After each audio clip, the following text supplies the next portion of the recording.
Hello and welcome. Thanks for joining us today. I am talking to John Strickland. John has worked in the airline industry for 38 years. He's worked for BA, KLM UK, British Midland, BCAL, Buzz, amongst others. And for the last 18 years, he's been a consultant to the airline industry and associated people within the airline industry, be they airports, investors, and all sorts of other people. How are you doing, John? Well, I'm still alive, and at this point, I'm happy to say well. Of course, reeling as everybody is from the shock of what has happened to our beloved airline industry. I've never seen anything quite like it, but I have seen other crises before. This certainly beats all of them. It's like having several rolled into one and then adding a bit more. But I do remain cautiously optimistic about the industry's future. That's fantastic. Well, thank you very much for joining us. And perhaps we could just jump in quickly. I mean, we're all used to seeing TV headlines, which by necessity condense things into very small sound bites. Could you give us some idea of the scale of change that we've seen in the UK and perhaps Europe to the airline industry thanks to COVID? Well, it's simply massive. I mean, the airline industry, not only the UK and Europe, but around the world, has been literally brought to its knees, in many respects grounded. The number of airlines who have put out recent financial results, and they've talked about 95, in some cases 100% of capacity being taken out. Of course, airlines are expensive entities, even when not flying, even when airlines are in a state of hibernation, they have a high level of cost because, of course, aircraft not flying still have to be maintained and still kept in a state of readiness for the time when hopefully they will be needed. And of course, revenue is not coming in the door either in terms of passenger revenue. Some airlines have turned to cargo and done more cargo flights than they would have done otherwise, and that's helped to offset the loss of passenger revenue. But overall, it really is a terrible situation. We're seeing phenomenal losses. In some cases, and it really is a minority, airlines have got financial resources to get themselves through it. For example, low-cost carriers like Wizz and Ryanair, large network carrier groups such as IAG are well founded financially. Even they have to look to gain more resources and cut their costs. Others have turned to government bailouts, and I think there are others, especially as we approach the winter, who will simply disappear from our skies and from the aviation landscape. So this has but it's pretty much almost guaranteed that this will change the structure of airlines. We've seen things like the 747 and 380 not quite disappearing, but on their way to disappearing, presumably. And what about lower down? Will that change fleets and operations for people?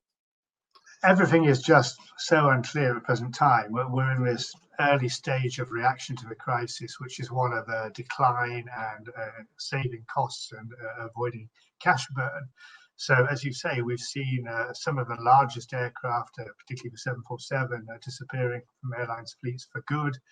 In the case even of the A380, which is a much younger aircraft, even there, Lufthansa is speculating about whether it may ground its entire fleet. It's already made a clear decision that over half of them will go. Air France has grounded an aircraft for good also. We will see, I think, over time, a restructuring of fleets. As I mentioned, on the long haul side, those aircraft actually seem too big, which is why they've disappeared. We may see the 787 from Boeing and the A350 from Airbus coming far more into their own. These already were the new generation aircraft. I felt perhaps they were, in some cases, a bit small, but it now seems that might be the right size for the foreseeable future. In the short haul arena, where Airbus and Boeing have, of course, the 737 and the A320 families, notwithstanding Boeing's current problems of grounding with the 737 MAX. These aircraft at least are in their newer versions, which are more fuel efficient than their predecessors. And we're seeing, particularly from the Airbus side, a much greater variety of missions for the A320 family, particularly the 321 Neo LR and the up-and-coming XLR.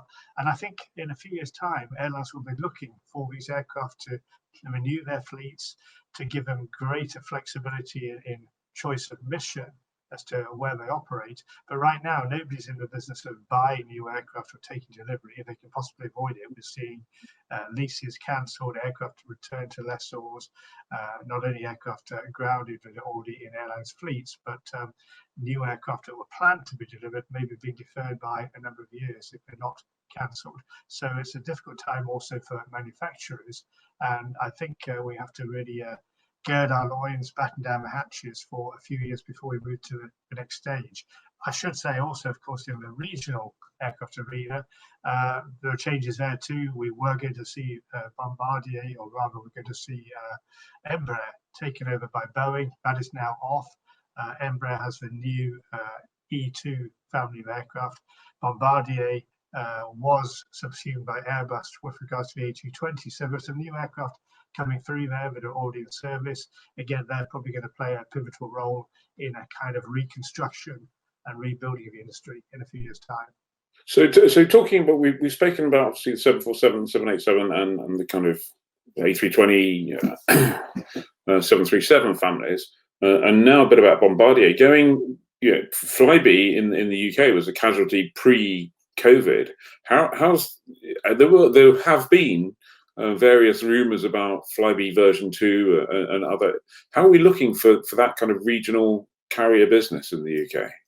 Well, the regional carrier space is arguably, I think really without doubt, the most difficult one to be in, because it is by nature a smaller market segment. It's very subject to thinner and more seasonal traffic flows in many cases, yet the unit costs of operation, and thinking of course that airlines always talk about unit costs in terms of the cost of producing a seat. Of course, that is the unit against which revenue is typically generated in a passenger context. They are very much higher, even with the newer generation aircraft, as I mentioned, such as the A220 and the E2 family, and the newer generation turboprops too, with ATR and again Bombardier's Q400. There are not so many people who are willing to pay those higher prices to offset the higher seat costs, and some routes are only operated because they are flown as a public service obligation routes or some other form of subsidy on the basis of economic necessity. And perhaps that at least is a strong argument for the survival of regional carriers. They do perform, in many cases, a lifeline essential service, not only for communities from the point of view of access to health facilities, medical supplies and so on, which are not available directly in small communities, but also as links for business and tourism. But it is a challenging space. I think Flybe in particular had a number of challenges even before the COVID crisis began to rear its head. It was a very large airline, I would say probably too large for what it could do. And that large fleet was made up of relatively modern aircraft, which on the one hand was good from a point of view of efficiency, but meant they had an enormous amount of cost. So we're seeing some of our routes now being taken up by other players such as Logan Air and Blue Islands, and I think that will continue to be the case. But it'll remain, I think, the part of the industry that has the toughest path to follow. Great. So we've spoken about the downturn and the damage to the industry. We've spoken about the downsizing of the fleets, and everyone, everyone in this industry feels every single day how depressed the whole thing is, really. But you speak to an awful lot of people at a lot of high levels in the airline world. What's the kind of consensus? If you were to gather the airline CEOs in a private room and close the door, what would they be chatting about? How would they be seeing the future, or when would they be seeing the future? Is there any? I mean, clearly none of us really know. But what's kind of the range of guesses, should we say? Well, of course, their immediate concern is managing their businesses day to day, conserving cash, eliminating that cash drain which is going on when flights are not operated and revenue is not being generated. The industry in general, of course, is talking about a recovery which may not come before 2023. Others are talking about 2024 or later. The reality is nobody knows. I don't believe there's any econometric forecast out there that can tell us or give us any comfort. It's simply the fact that there are so many factors running together in this particular crisis: economic, medical, political, you name it, they're all there wrapped up together, making this very challenging. So I think most leaders do believe in some shape or form, even if the data is imprecise, but it's going to be a long-term recovery. The ones who have most foresight, I think, are right to assume the industry will be restructured. It won't be the same size, it won't be the same shape. The business models that we have today, I think, will become more fused. We'll take different elements, the best elements of each according to circumstance. to find a new way forward. But I think right now the teams around airline leaders will be doing an awful lot of scenario planning, not only in terms of volume of traffic, but what is that market going to look like? We've heard some airlines talking already, for example, about a lower level of business traffic in the future, particularly business class travel on long haul flights. If that does shrink, how will airlines still manage to extract a premium from those passengers, many of whom business traffic is so important for? What will low-cost carriers do in terms of maybe claiming more territory? We're seeing indications of that already, with airlines such as Wizz having announced recently the opening of several new bases and the plans to move into large airports like London Gatwick, where they were never operating before. There's a lot of flux right now, and I think more unusually than ever, it is a hand-to-mouth exercise of taking these day by day, week by week, and only trying to put together the medium-long term in a very general and flexible way. And I think that is something airlines will look for increasingly. Both aircraft, they give them a maximum flexibility in how they can be used, and human resources, the use of people, it needs to be flexible. The industry is innately cyclical. It's innately, in many markets, seasonal too. So the greater flexibility in terms of the use of your human resources and your capital is essential to be able to manage the ups and downs, which we have had always, but which we have even more as a result of this crisis. Yeah, so I mean, one of the things we always talk about at the Pilot Careers Live events that we run is that people who intend to make a career out of the airline industry, and generally the people we speak to want to make a career on the flight deck, we try and explain to them right from the beginning the importance of gathering as much data as possible so that you can make informed decisions. And I have to say, talking to someone like you and getting a view of the industry from a slightly different point of view than purely the flight deck is a really valuable thing. So if I may, as a message to people watching this, I'm going to pop up a couple of URLs and stuff on the screen. So if they want to follow you and see some of the stuff, then that's the website to go, jlsconsulting.co.uk, where there's a great series of industry blogs that are well worth following. And if you can't wait for the industry blogs and you want a much more kind of tactical approach to news, then I suggest they follow you on Twitter at John L. Strickland, caps J, L, and S in there. So is there anything? Yeah, they can find me on LinkedIn as well. That's good. So are there any other places that people should look, or have you got it basically covered? I mean, those are the places for me. I mean, I think keep well read. I think pilots, the challenge is you're sitting on that flight deck and very focused on the need to deliver that safe flight and manage the operational environment. But looking around and understanding the global environment in which your particular airline or operator is trading in really helps you in understanding of what is going on in the business and being more in touch with the evolving context of the industry. I mean, we probably launched our events either kind of when you were setting up your consultancy or maybe even a couple of years before that.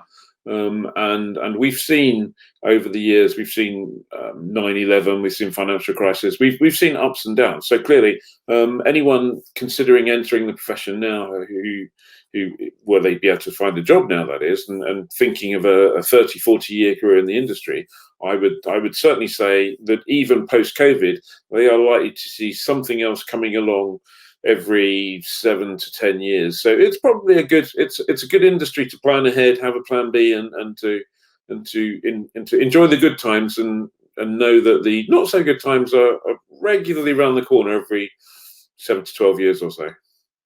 Oh, I think there's an absolute need for flexibility and resilience. And resilience, it's easy to say that you need it.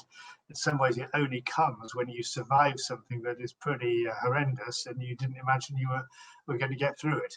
But you can use every difficult experience as a building block to reflect on. Certainly, it's what I'm doing now. I mean, none of us know the way this crisis is going to go, but I tell myself I have seen other crises before, be it the financial crisis, be it 9/11, the volcanic eruption, many other occasions when there have been terrorism outrages, airlines going bust for one reason or another. And we find there is life after these events. Of course, sadly, not every individual gets through it, but you do become, I think, battle hardened and try to take these things on and understand, as you said, that it's an industry that goes through good periods, it goes through bad periods. Thank you very much for that, John. Thanks for joining us. I hope to speak to you again soon sometime. Look forward to it. So if you enjoyed that, if you thought it was useful, please give us a like, ask some questions down below, click subscribe, all that good stuff, and we'll be back soon. Thank you.